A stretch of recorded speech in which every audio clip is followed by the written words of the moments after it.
আসসালামু আলাইকুম। আজকের ভিডিওটি হলো সাহাবীদের কিছু আলোকিত ঘটনা। ভিডিওটি ফুল দেখবেন। আসসালামু আলাইকুম। বিসমিল্লাহির রাহমানির রাহিম। সাহাবীদের কিছু অলৌকিক ঘটনা।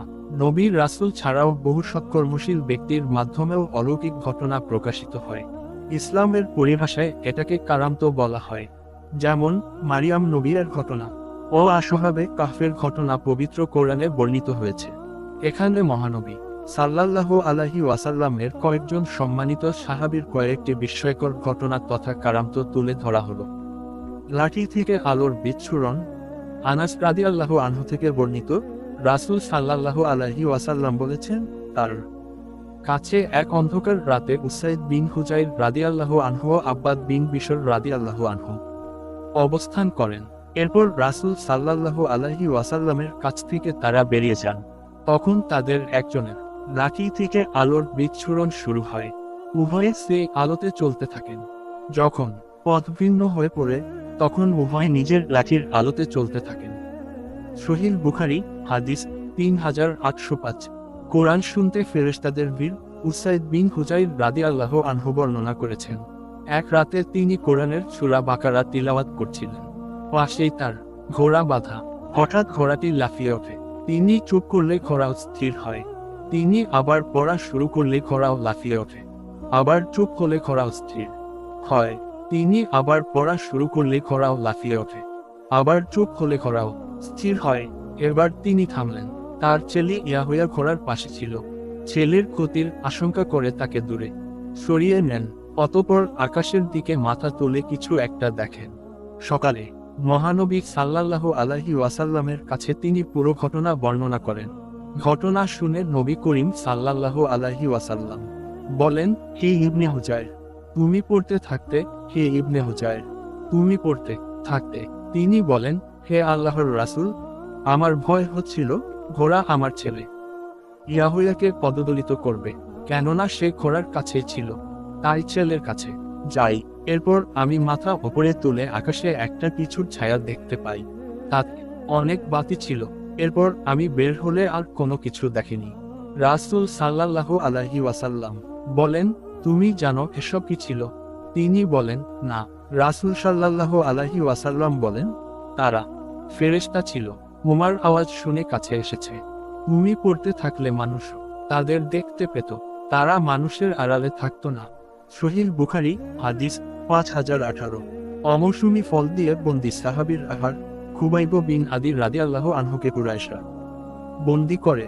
খুবাইব রাদিয়াল্লাহু আনহু বদর যুদ্ধে হারিস বিন আমির রাদিয়াল্লাহু আনহুকে হত্যা করেছিলেন। বন্দি অবস্থায় বেশ কিছুদিন তাদের কাছে কাটান। হারিসের মেয়ে বলেছেন, আল্লাহর শপথ, আমি খুবাইবের চেয়ে উত্তম কোনো বন্দীকে কখনো দেখিনি। আল্লাহর শপথ, একদিন আমি তাকে আঙুরের থোকা থেকে আঙুর খেতে দেখেছি, অথচ তখন তাকে লোহার শিকলে বেঁধে রাখা হয়েছে। তাছাড়া মুক্কায় কোনো ফলফলাদিও নেই। নিশ্চয়ই এ ফল আল্লাহর পক্ষ থেকে ছিল। খুবাইবের রিজিক হিসেবে তা পাঠিয়েছেন। সহিহ বুখারী হাদিস 3045। সাহাবীর অভিশাপ বাস্তবায়ন। হিশাম বিন উরওয়াহ তার বাবা থেকে বর্ণনা করেছেন, আরওয়া বিনতে উওয়াইস রাদিয়াল্লাহু আনহু অভিযোগ করেন যে সাইদ বিন যায়েদ রাদিয়াল্লাহু আনহু তার কিছু জমি নিয়েছেন। তিনি মারওয়ান বিন হাকাম রাদিয়াল্লাহু আনহু এর কাছে বিষয়টি উত্থাপন করেন। সাইদ বলেন, আপনি কি মনে করেন যে আমি রাসূল সাল্লাল্লাহু আলাইহি ওয়াসাল্লামের কথা শোনার পরও তার জমির অংশ নেব? মারওয়ান জিজ্ঞেস করেন, আপনি রাসূল সাল্লাল্লাহু আলাইহি ওয়াসাল্লাম থেকে কি শুনেছেন? তিনি বলেন, আমি রাসূল সাল্লাল্লাহু আলাইহি ওয়াসাল্লামের কাছে শুনেছি, যে ব্যক্তি অন্যায়ভাবে জমির এক টুকরা নেবে তাকে 7 স্তর পর্যন্ত জমির বেড়ি করানো হবে। মারওয়ান বলেন, এরপর আমি আপনাকে কিছু জিজ্ঞেস করব না? সাইদ রাদিয়াল্লাহু আনহু বলেন, হে আল্লাহ, ওই নারী মৃত্যুক হলে আপনি তাকে অন্ধ করুন এবং নিজের ভূমিতে হত্যা করুন। এরপর ওই নারীর দৃষ্টিশক্তি হারিয়ে ফেলে। অতঃপর ওই নারী নিজের জমিতে হাঁটতে গিয়ে একটি গর্তে পড়ে মারা যায়।